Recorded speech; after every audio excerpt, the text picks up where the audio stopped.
जब मैं जाड़ों में लिहाफ ओढ़ती हूँ तो पास की दीवार पर उसकी परछाई हाथी की तरह झूमती हुई मालूम होती है और एकदम से मेरा दिमाग बीती हुई दुनिया की पर्दों में दौड़ने भागने लगता है।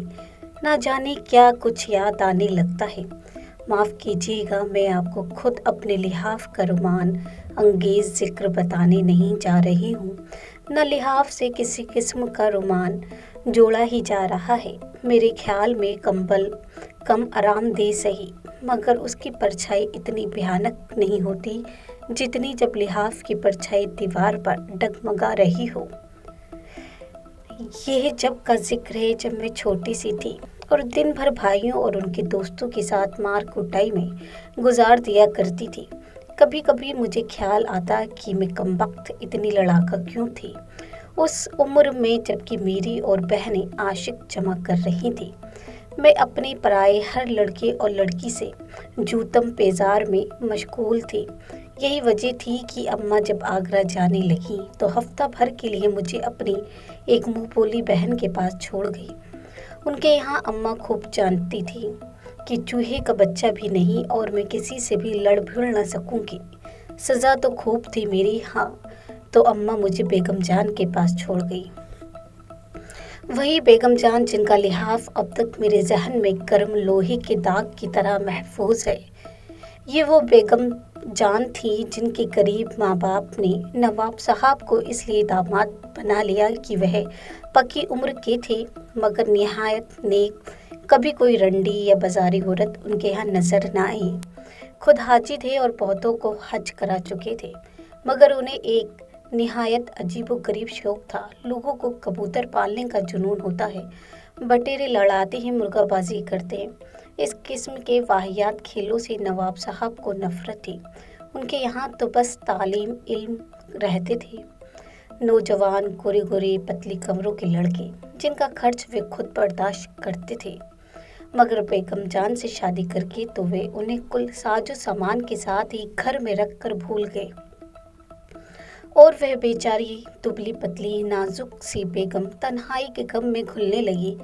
न जाने कितनी जिंदगी कहाँ से शुरू होती है, वहाँ से जब वह पैदा होने की गलती कर चुकी थी, या वहाँ से जब एक नवाब की बेगम बनकर आई और छपर खट पर जिंदगी गुजारने लगी, या जब से नवाब साहब के यहाँ लड़कों का जोर बंधा, उनके लिए मुरक्कन हलवे और लजीज खाने जाने लगे और बेगम जान दीवान खाने की दरारों में से उनकी लचकती कमरों वाले लड़कों की चुस्त पिंडलियाँ और मोअत्तर बारीक शबनम के कुर्ते देख देख कर अंगारों पर लौटने लगी।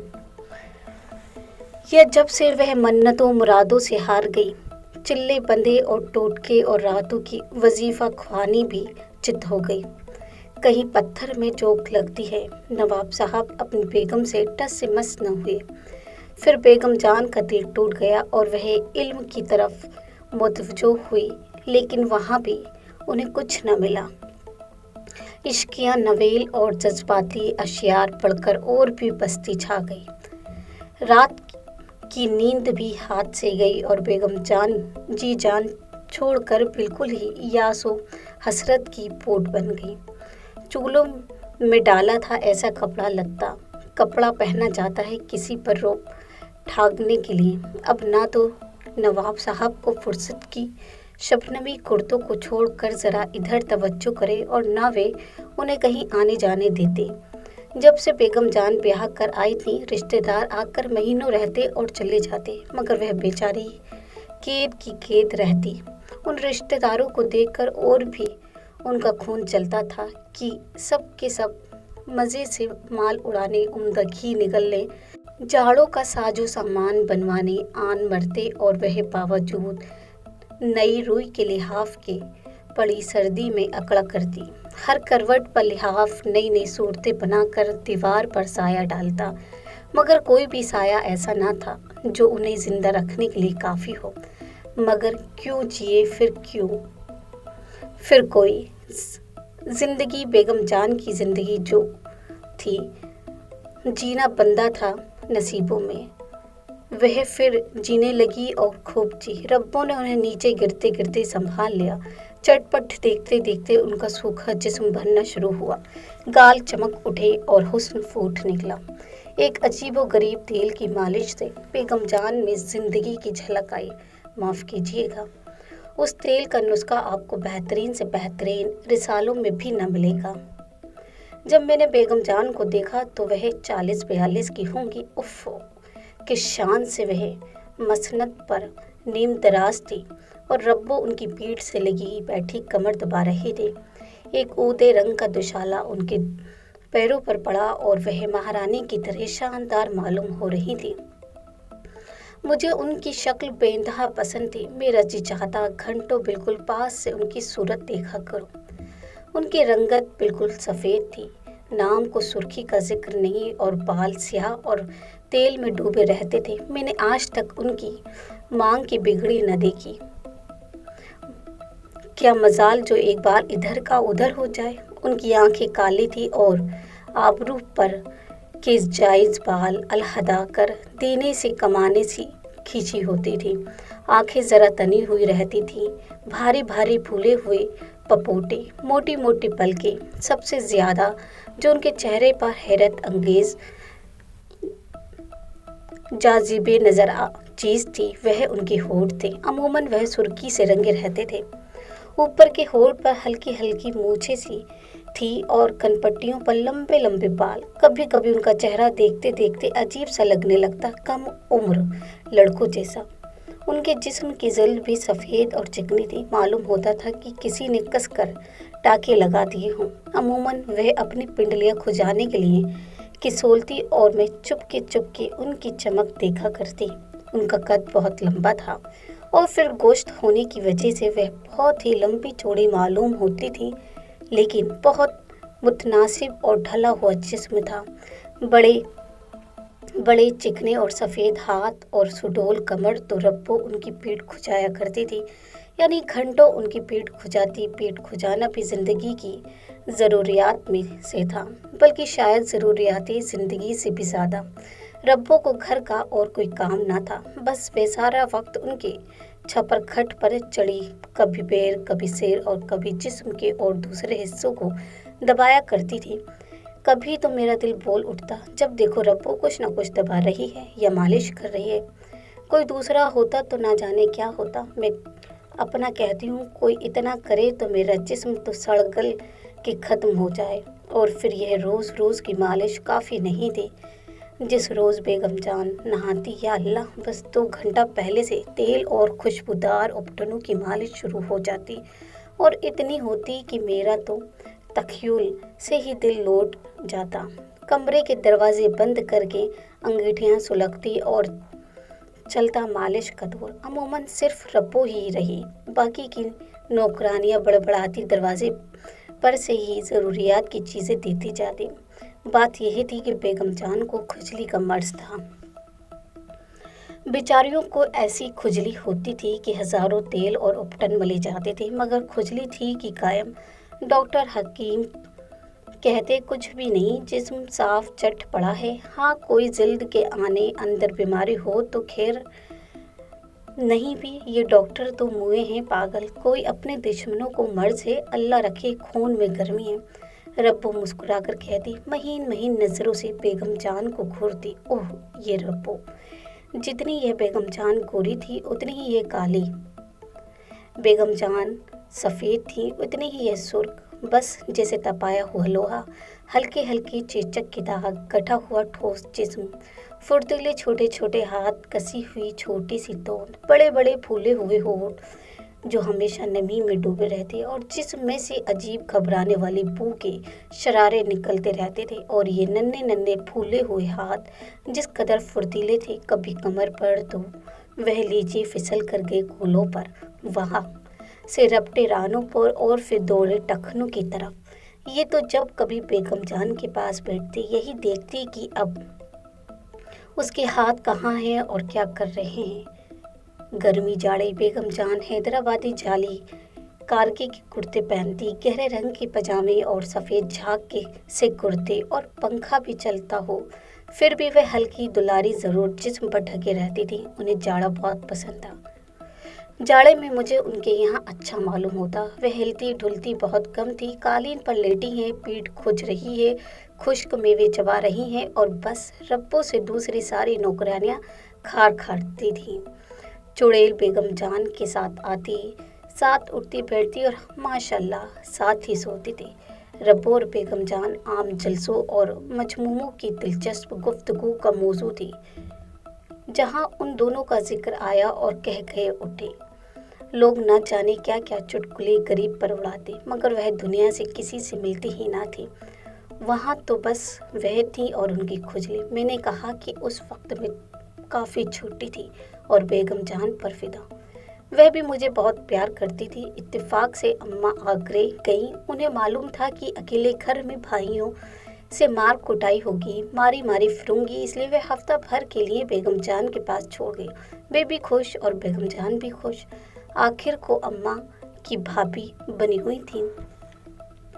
सवाल ये उठा कि मैं सोऊं कहाँ। कुदरती तौर पर बेगम जान के कमरे में, लिहाजा मेरे लिए भी उनके चपरखट से लगाकर छोटी सी पलंगड़ी डाल दी गई। 10-11 बजे तक तो बातें करते रहे और मैं बेगम जान चांस खेलते रहे और फिर मैं सोने के लिए अपने पलंग पर चली गई। और जब मैं सोई तो रब्बो वैसी ही बैठी उनकी पीठ खुजा रही थी, भंगन कहीं की। मैंने सोचा रात को मेरी एकदम से आंख खुली तो मुझे अजीब तरह का डर लगने लगा। कमरे में खूब अंधेरा और उस अंधेरे में बेगम जान का लिहाफ ऐसे हिल रहा था जैसे उसमें हाथी बंद हो। बेगम जान, मैंने डरी हुई आवाज़ निकाली। हाथी हिलना बंद हो गया, लिहाफ नीचे दब गया। क्या है, सो जाओ। बेगम जान ने कहीं से आवाज़ दी।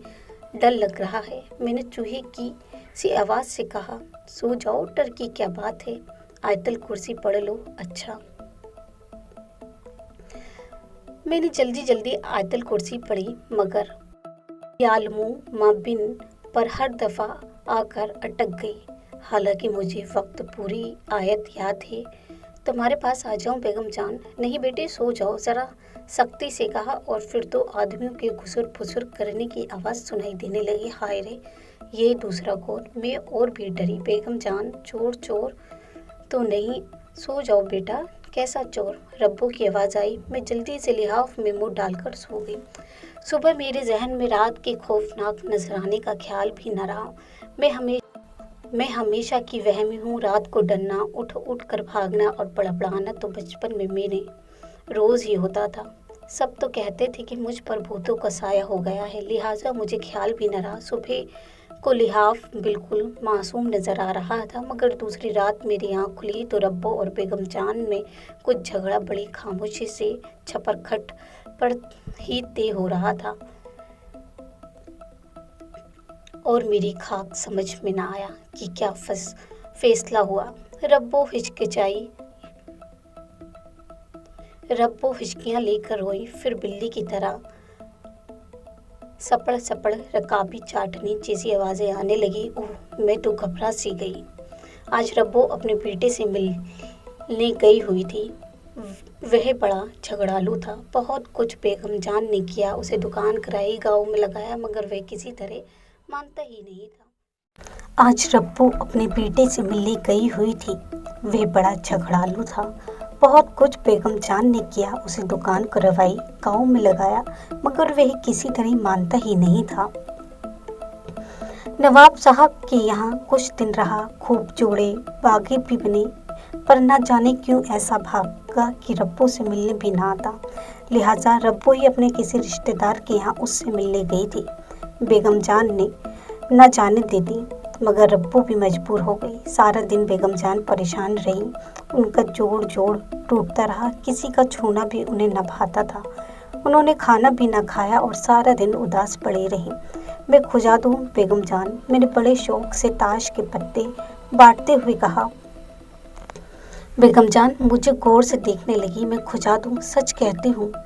मैंने ताश रख दिए। मैं थोड़ी देर तक खुजाती रही और बेगम जान चुपकी लेटी रही। दूसरे दिन रब्बो को आना था, मगर वह आज भी गायब थी। बेगम जान का मिजाज चिड़चिड़ा होता गया। चाय पी पी कर उन्होंने सिर में दर्द कर लिया।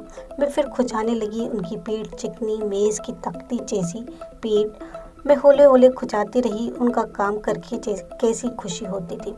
ज़रा ज़ोर से खुजाओ, बंद खोल दो, बेगम जान बोली। इधर ये है, ज़रा शाने से नीचे। हाँ वहाँ भाई वहाँ।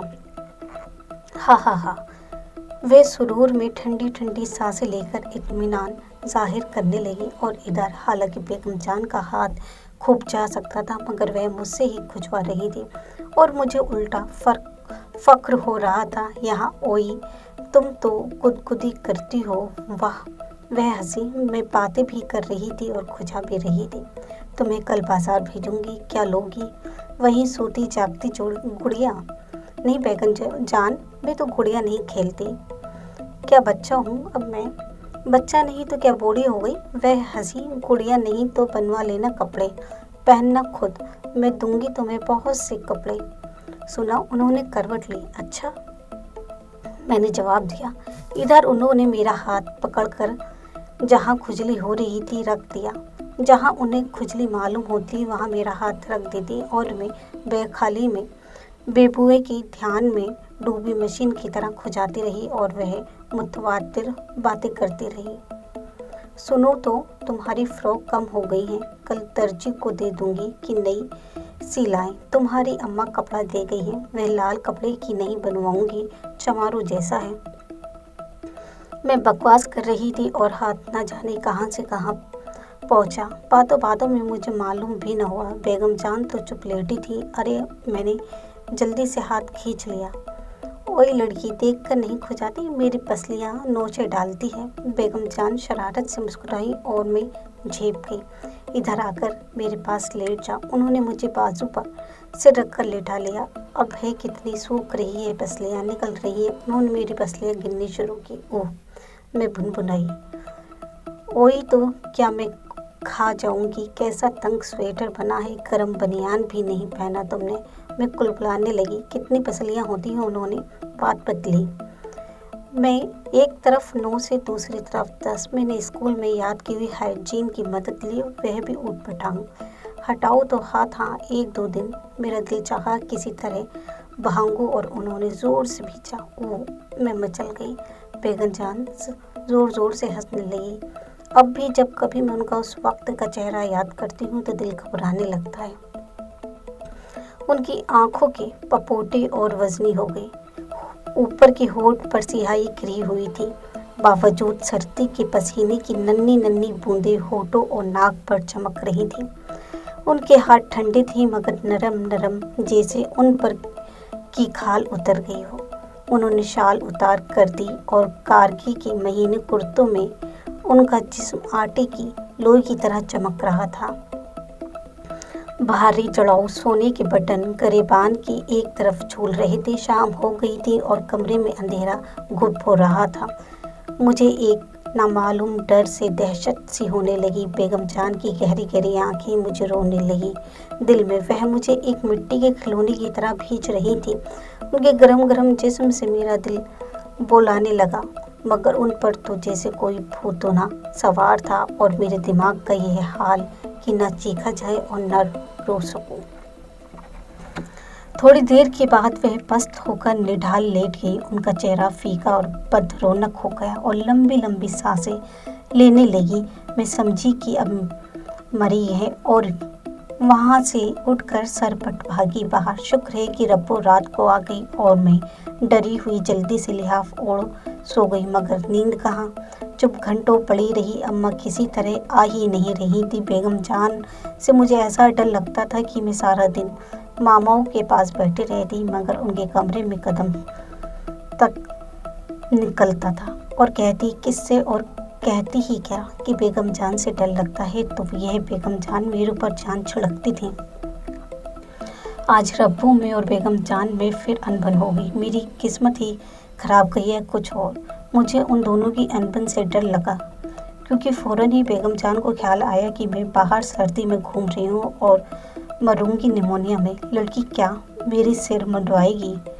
जो कुछ हो हवा गया और आफत आएगी। उन्होंने मुझे पास बिठा लिया। वह खुद मुंह हाथ सिलबची में धो रही थी। चाय तिपाई पर रखी थी। चाय तो बनाओ, एक प्याली मुझे भी देना। वह तौलिया से मुंह खुश्क करके बोली, मैं ज़रा कपड़े बदल लूँ। वे कपड़े बदलती रही और मैं चाय पीती रही। बेगम जान नाइन से पीठ मलवाते वक्त अगर मुझे किसी काम से बुलाती तो मैं गर्दन मोड़े मोड़े जाती और वापस भाग आती। अब जो उन्होंने कपड़े बदले तो मेरा दिल उलटने लगा। ओह, मुंह मोड़े में चाय पीती रही। हाय अम्मा, मेरे दिल ने बेकसी से पुकारा, आखिर ऐसा मैं भाइयों से क्या लड़ती हूँ जो तुम मेरी मुसीबत। अम्मा को हमेशा से मेरा लड़कों के साथ खेलना नापसंद है। कहो भला, लड़के क्या शेर चीते हैं जो निकल जाएंगे उनकी लाडली को, और लड़के भी कौन, खुद भाई और दो चार सड़े सड़ाई जरा जरा से उनके दोस्त। मगर नहीं, वह तो औरत जात को सात तालों में रखने की कायल, और यहाँ बेगम जान की वह दहशत कि दुनिया भर के कुंडों से नहीं बस चलता तो उस वक्त सड़क पर भाग जाती। वह ना वहाँ न टिकती मगर लाचार थी। मजबूरन कलेजे पर पत्थर रखी बैठी रही। कपड़े बदल, सोले सिंगार हुए और गरम गरम खुशबुओं के अतर ने और भी उन्हें अंगार बना दिया, और वे चली गई पलाड उतारने। घर जाऊंगी, मैं उनकी हर राय के जवाब में कहा और रोने लगी। मेरे पास तो आओ, मैं तुम्हें बाजार ले चलूंगी, सुनो तो। मगर मैं खली की तरह फैल गई। सारे खिलौने मिठाइयाँ एक तरफ और घर जाने की रट एक तरफ। वहाँ भैया मारेगा चुड़ैल, उन्होंने प्यार से मुझे थप्पड़ लगाया। पड़े मारे भैया, मेरे दिल ने सोचा और रोटी अकड़ी बैठी रही। कच्ची अमियाँ खट्टी होती हैं बेगम जान, जली कटी रब्बू ने राय दी। और फिर उसके बाद बेगम जान को दौरा पड़ गया। सोने का हार जो वह थोड़ी देर पहले मुझे पहना रही थी टुकड़े टुकड़े हो गया। महीन जाली का दुपट्टा तार तार, और वह मांग जो मैंने कभी बिगड़ी न देखी थी झाड़ झड़ाक हो गई। ओ ओ ओ ओ, वे झटके ले लेकर चंडाने लगी। मैं रपटी बाहर। बड़े चतनों से बेगम जान को होश आया। जब मैं सोने के लिए कमरे में दमे पैर जाकर झांकी तो रब्बू उनकी कमर से लगी जिस्म दबा रही थी। जूते उतार दो, उसने उसकी पसलियां खुजाते हुए कहा, और मैं चुहिया की तरह लिहाफ में चिपक गई। सर फट खच। बेगम जान का लिहाफ अंधेरे में फिर हाथी की तरह झूम रहा था। अल्लाह, मैंने मेरी आवाज़ निकाली। लिहाफ में हाथी पुदका और बैठ गया। मैं भी चुप हो गई। हाथी ने फिर लोट मचाई। मेरा रोआ रोआ कांपा। आज मैंने दिल में ठान लिया कि ज़रूर हिम्मत करके सराहाने का लगा हुआ बल्ब जला दूं। हाथी फिर फड़फड़ा रहा था और जैसे उकड़ू बैठने की कोशिश कर रहा था। चपड़ चपड़ कुछ खाने की आवाज़ आ रही थी, जैसे कोई मज़ेदार चटनी चख रहा हो। अब मैं समझी ये बेगम जान ने आज कुछ नहीं खाया, और रब्बो मुई तो है सदा की चट्टो, ज़रूर ये है। तारुमाल उड़ा रही थी। मैंने नथुने फुलाकर सूसू हवा को सूंघा, मगर सिवाय उतर संदल हुईना की गरम गरम खुशबू के अलावा और कुछ न महसूस हुआ। लिहाफ फिर उमड़ना शुरू हुआ। मैंने बहुत तेरा चाह कि चुपकी रहूं, मगर उस लिहाफ ने तो मेरी अजीब अजीब शक्लें बनानी शुरू की, और कि मैं लरज़ गई मालूम होता था। गो गो करके कोई बड़ा सा मेढक फूल रहा है और अब उछल कर मेरे ऊपर आया। आना अम्मा, मैं हिम्मत करके गुनगुनाई, मगर वहाँ कुछ सुनवाई न हुई और लिहाफ मेरे दिमाग में घुसकर फूलना शुरू हुआ। मैंने डरते डरते पलंग की दूसरी तरफ पैर उतारने और टटोल कर बिजली का बटन दबाया। हाथी ने लिहाफ के नीचे एक कालाबाजी लगाई और पिचक गया। कलाबाजी लगाने में लिहाफ का कोना फूट भर उठा। अल्लाह, मैं गड़ाप से अपने बिछोने में